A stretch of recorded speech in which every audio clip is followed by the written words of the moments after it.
I just want to welcome you, everyone listening to this interview.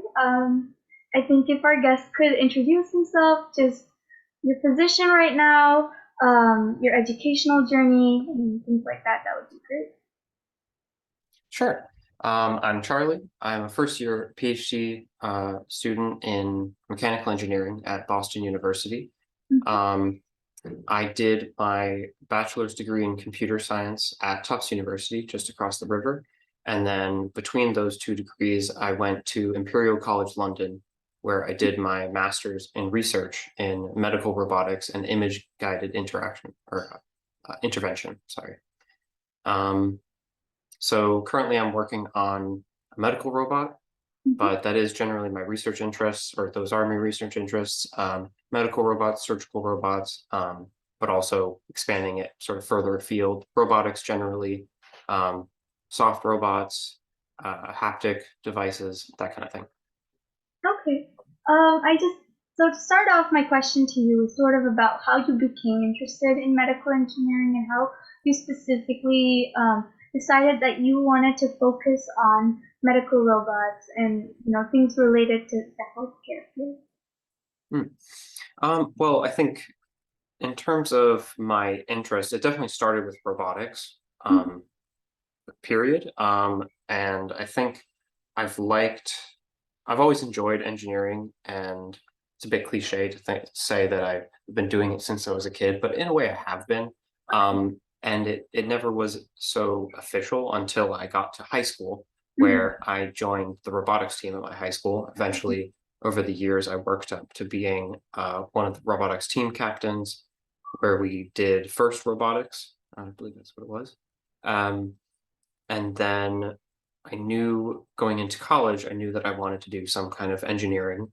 I fell in love with computer science, the problem solving of it. It was all, you know, it was so interesting being able to program, which was like writing an essay, but the essay did something at the end, which was really cool. Um, and then during during college at Tufts, I got involved in computer science research, specifically in robotics, more on the machine vision sort of uh, navigation side. Mhm. And so, completing that, I knew that I wanted to do more school. I wanted to go for higher degrees and continue in academic research. So I looked for programs that would let me do robotics. And I was very interested in seeing how I could combine medicine and robotics. What that exactly would be, I wasn't sure. I think I was thinking mostly of prosthetic devices. Um, but what I found in my master's degree was more the wide world of surgical robots, things like the Da Vinci surgical robot and similar devices. Um, and so I haven't forgotten about prosthetics, but I'm still, Mhm. I'm very fascinated by these. Um, and then it just sort of snowballed from there. I did the master's, did academic research, felt like I wanted to do more, which is why I'm in a PhD program now. Okay. I think because we're on the topic of sort of high school, you sort of talked about it. Before we move on from there, I just sort of want to ask you a little bit more about that because a lot of our audience members are high schoolers. So just if you can maybe elaborate on like some of the classes you took or some of the other like extracurriculars that you were a part of in that period of time that still help you today, like whether academically or just like skills or anything like that, that would be like cool for us to hear about. Yeah, I think for the most part, actually, my high school experience was uh, I don't know if by the book is the right word, but I followed the curriculum more or less as it was intended. But where I could, I snuck in or I fit in um, science electives. My senior year, I did fit in two sort of engineering design courses, which Mm-hmm. were offered, which were very open-ended. I was able to work on what I wanted to. My school was also very uh, and the teachers, especially the engineering teachers, were very open to students kind of working on projects outside of the classroom. Mhm. which I think was even more where I was able to shine. Um, and then in terms of kind of engineering oriented extracurriculars, I did the robotics team, as I said, Mhm. and then I was president of the science and technology club my senior year. Mhm. And that was almost me being able to direct and orchestrate particular um, experiments, things like playing around with dry ice and whatnot. But I will say, I think I wouldn't say it is as important as taking calculus once you get to calculus level or uh, you know physics 101 or basics physics courses.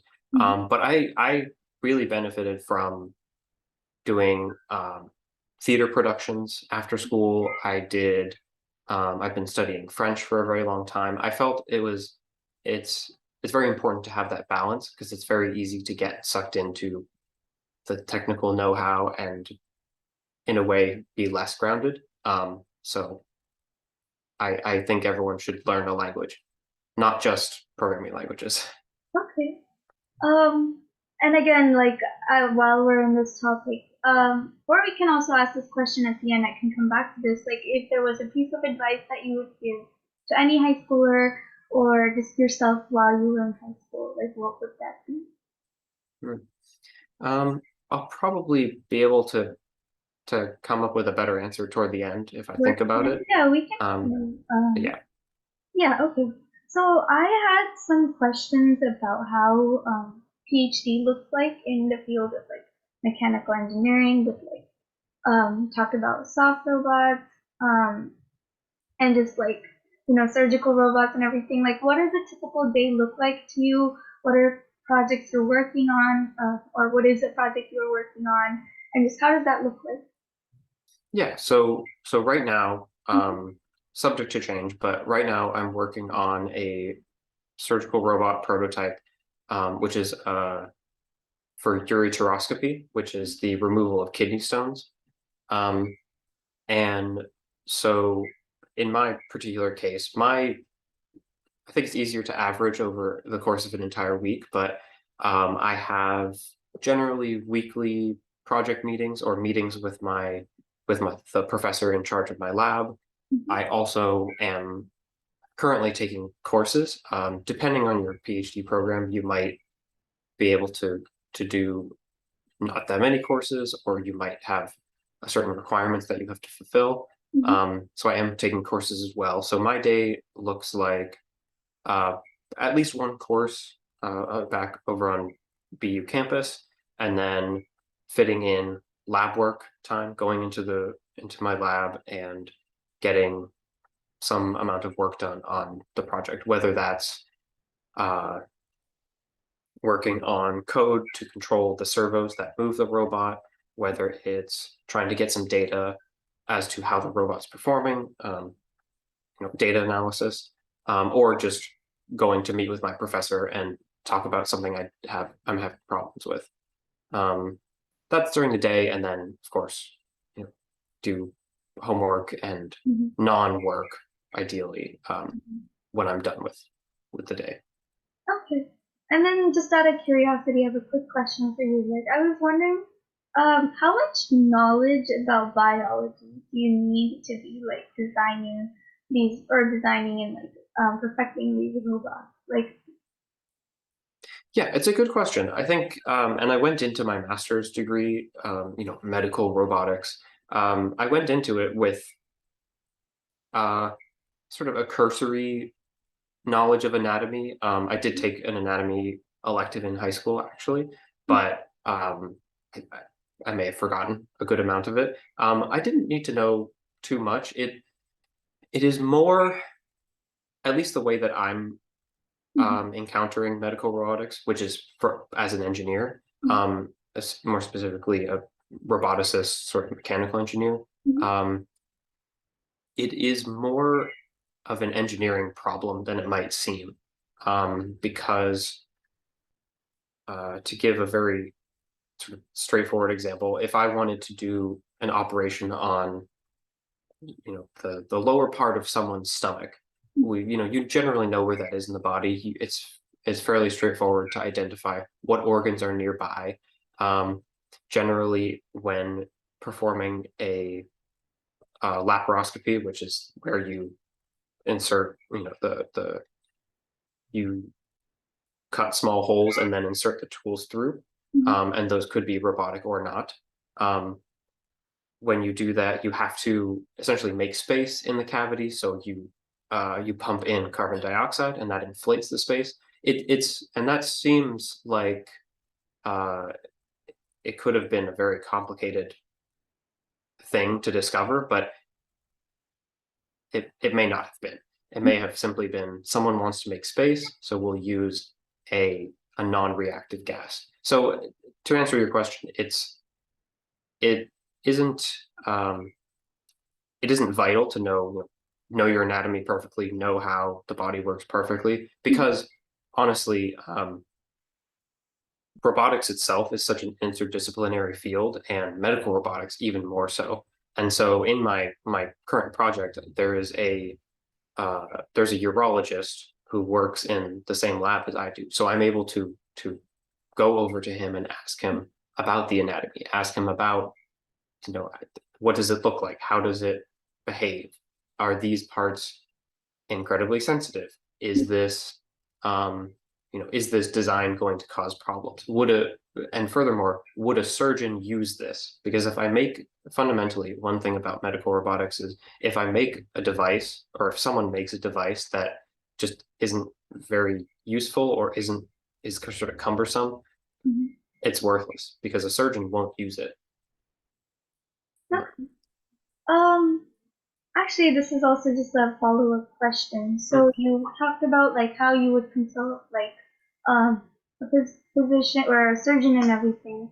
So I was just wondering like who all you work with while you like complete your PhD, like who are in your team as you sort of work on this project and stuff.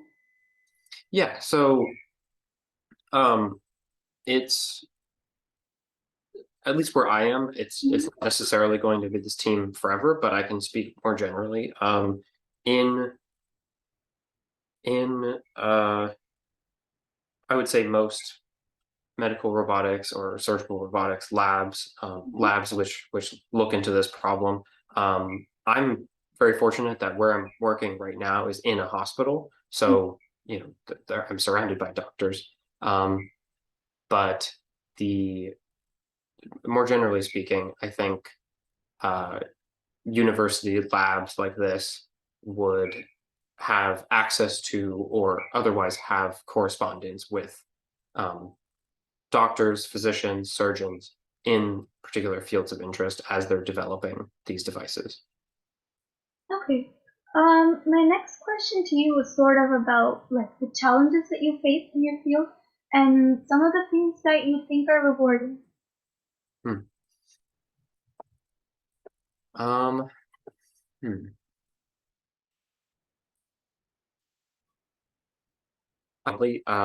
Surgical and medical robotics, it's relatively straightforward to make a robot. The issue that these fields run into is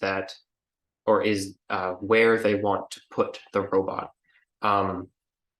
Because at a certain point, you want to go through the whole sort of product development cycle, which involves not just making sort of rough prototypes like what I'm working on, but you want to eventually get it into patients. You want to apply it, and you want it to work and to provide some kind of benefit to healthcare. And it's a very looming challenge, which is the entire process of getting that through various FDA regulation, going through, you would start with what are called in vitro trials, which is testing on a model, 3D printing, 3D printing a model of someone's torso and then putting in some fake organs and then seeing how your robot does. Eventually going to ex vivo using cadavers or provided organs, probably organs from animals or animals themselves, and then moving to in vivo, actually living um, test subjects, animals. Because even at that point, you wouldn't be working on humans. It needs to go through so many uh, regulations and steps before it can go uh, Yeah. into effect. Okay. So that's sort of that's not really a research difficulty, although it does affect research Mhm. because obviously these things take time, these things take money. That is an unfortunate large aspect to medical robotics is just the sheer cost it takes for research and development. Mhm. Um, but I think that in terms of a non sort of political economic difficulty, I mean it's it's difficult to say because everyone has different things that they're Mhm. better or worse at. And I think, like any long-term project, a PhD thesis or dissertation is a marathon, and you can't get what's the word? You can't get overwhelmed by it. Yeah. Okay. Um, okay. Let me think about what I want to ask you next. I think, okay, so my next question to you is sort of about like Boston University, Tufts, and just like the colleges, the universities that you attended, and just your general experience at those universities. Because again, like a lot of upperclassmen, of course, like your experience. So if you're doing a PhD, then of course your experience will be different from someone going in for undergrad. But just generally, like the atmosphere, or even like just the experiences that you've had in those places. Yeah, experience like sort of general college experience. Yeah. Yeah, so I interestingly enough, I was very ready to go pretty far away because I am from Boston originally. I was ready to go pretty far from the Boston area for my undergrad, um, out of the country. But what drew me to Tufts, and I sort of needed people to tell me, to really show me, and then I learned it for myself by going there. What I was able to get from Tufts was an immense uh, wealth of choice when it came to courses, when it came to extracurriculars. I made some amazing friends that are still around Boston, some not around Boston, but I do still see them and talk with them. Um, I I felt an important thing, especially in college, because in high school it's a little bit more variable, but you want to be challenged academically as well as you want to grow as a person, which means you have to be challenged. Um, you have to, you know, For sure. uh, Yeah. grow and yeah, and change. Mhm. Um, and so I was very glad to feel academically challenged. Difficult courses, computer science is not the easiest degree, Yeah. um, but I feel like it was college is an amazing, difficult but amazing growth opportunity after high school. And then um, BU you are right, it is different being a PhD student. We're more akin to workers. It's I mean, we take classes, so we are students, but our primary role is producing research output. And that sounds a little impersonal, but it is pretty accurate. Mhm. And it is sort of the end goal of this degree, um, is producing research and or contributing to the body of work that you're part of. Mhm. My next question to you is sort of like what you see yourself doing in the future, maybe like after your PhD degree or just like a few years later. And just the general like scope of this field. Like, what do you think this field is gonna look like? With not mechanical engineering, but like with surgical robots and like medical robots. What do you think this is gonna look like a few years in the future? Hmm. Um, so in terms of what I sort of see myself doing, I'm quite drawn to academic research, whether in roughly 4 years when I expect to finish my degree, whether that looks like I pursue academic research, staying in academia, which means the general pipeline for that is completing a postdoctorate, sort of research fellows, basically. Um, you do those, and then ideally you search for some kind of um, tenure track faculty position, which means becoming a professor. Mhm. So, you know, I I will be I, I will follow what interests me most and what I think will bring the most to the field that I work in. Mhm. Um, and so I'm tending toward academic research and being a professor. Mhm. Um, but if the right company is working on the right thing and in my opinion is advancing the field better, then that is what I would do. Um, and in terms of where I might see the field of surgical robotics going, um, I think that uh, I won't be able to name the statistics, but it is a growing sector in the robotics market, the market in general, Mhm. um, in the billions in the US, I believe. And so, and I think that companies are finding that there is money in the field, and fundamentally, it all comes back to funding and being able to support your work, unfortunately. Um, and so, I can't say where we'll be in 5 or 10 or 15, 20 years, Mhm. because I want to be a part of that. But um, I think that we'll see greater involvement of uh, AI, machine learning. I think that there are many ways that those technologies, as well as improved mechanical systems, just building a better robot, robots that are more suitable to being with humans, interacting with humans, working with humans, even. We'll see more and more of those, not just in medical surgical robots, but sort of in general, Mhm. to Mhm. our benefit, is what I mean, or is what I mean. Yeah.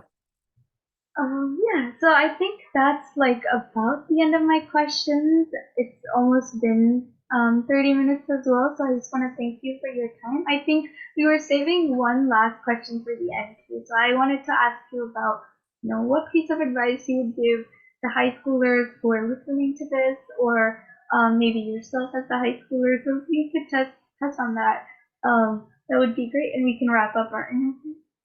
Sure. Yeah, I think I wasn't in high school Mm-hmm. that long ago, but and even in my undergraduate, I felt this. Um, your and I'll try not to be too nebulous and you know offering sort of hollow words, but I think um, your perception of the future and of what you're going to do in life and what your next year, 2, 5, 10 years are going to be Mm-hmm. um, might seem really, really far away. Meaning, you might think it can only go wrong. Um, but if I've learned or if I've sort of instilled anything from talking with professors, PhD students, postdocs, people in industry, other mentors I have, fellow students, and seeing everyone sort of change, um, and realizing how much I've changed, um, I've definitely realized that things are not so linear, and that means that really no matter what steps you take, no matter what major you do in undergrad, no matter where you go to school, um, the friends that you make, these are all going to be parts of your life that inform who you are, but they aren't going to be a closed door. Um, and to give a more concrete example, because because that can be the advice. But I went and studied computer science, but maybe toward the end I realized, I should have done mechanical engineering because then I would have been building robots. That's what I wanted to do the whole time. But I wouldn't have made my amazing friends in computer science. I wouldn't have gained incredibly valuable programming experience, Mhm. which is marketable, frankly. And it's not something that many mechanical engineers do because Mhm. they focus on other things. Um, and so, would I have wanted to be working on robots since my freshman year? That would have been good. Maybe it would have gotten me started earlier, but it also wouldn't have let me do virtually anything else that I did in college. It would have totally changed my trajectory. So to think about it as I should have done this because that isn't, it doesn't help. And so when thinking about your future, don't worry so much about having everything be perfect. I know that high school students feel like they need to really curate themselves to be suitable for colleges. Mhm. Colleges just want to see you be you. And if that means you don't do extracurriculars, you just knit, that's perfect. Like you don't need to change yourself. Okay. Yeah, I really, really enjoyed talking to you, and I learned a lot of things that I wouldn't normally like think of or know. So I just want to again like thank you for your time, and speaking with me because, like, you talk to a lot of people who you learn about, things that you could do, and it's also helpful for high schoolers to sort of get a feel of what we want to do, even if that's not something we end up doing. It's always nice. It's so helpful to like listen to all these different experiences and sort of, think about what we want to do in the future. So I want to thank you for your time. And we can end the recording. Yeah, sure. Okay.